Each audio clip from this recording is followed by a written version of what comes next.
Hello, friends. Welcome to Creative Medicine. In this lecture, we will learn about Now, some important points, miscellaneous points about esophagus anatomy. So, in the esophagus, if you see histologically, actually it's not miscellaneous, you can see that histologically. Okay. Histologically, there is only Orbeck plexus are present in esophagus, whereas the Mearsner's plexus are absent. Orbeck's plexus or mesenteric plexus are present in esophagus, whereas Mearsner's plexus are absent. One more important thing is in the lamina propria of esophagus, we see presence of lymphatic channels are important in lamina propria of esophagus. Actually, if you see, esophagus contains a mucosa, it contains a submucosa, and it contains muscularis layer. There is no serosa in esophagus. Okay, so in esophagus actually lacks serosal layer. So serosal layer is absent in the esophagus, and again the mucosa is again divided into normal epithelial layer, and we have lamina propria and we will have muscularis propria. Okay, there will be muscularis propria will all sorry muscularis mucosa will be seen in the uh, mucosa. In the mucosa we see lamina propria, muscularis mucosa, and also the epithelium will be seen.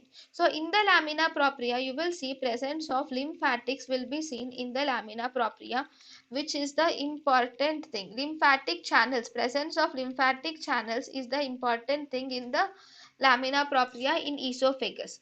Then serosal layer is absent in esophagus, and if you see there is um, mucosa. In the submucosa also you will see presence of dense submucosal lymphatics are also present, and this is responsible for early dissemination of esophageal malignancies. And these dense submucosal lymphatics which are present, these are actually important for early dissemination of the mucosal sorry esophageal malignancies. All the malignancies can easily spread through these lymphatic plexus in the submucosa. Actually in the submucosa there is one more thing is also present in the submucosa. In the submucosa, you will see presence of elastin is present along with collagen is present.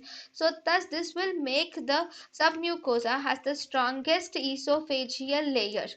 And then there are submucosal glands are also present in the esophagus, and these submucosal glands are actually the mixed type of glands are present in the esophagus.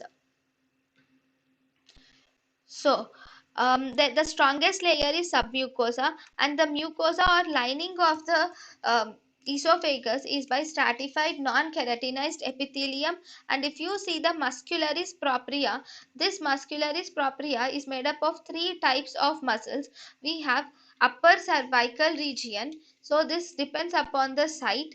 So in the upper cervical region we see presence of the stratified muscles are present. In the middle region you will see that there is smooth and stratified both are present, which is mixed muscles are present in the middle, where you see transition from stratified to smooth layer, whereas lower third has smooth layer of muscles are present in the esophagus.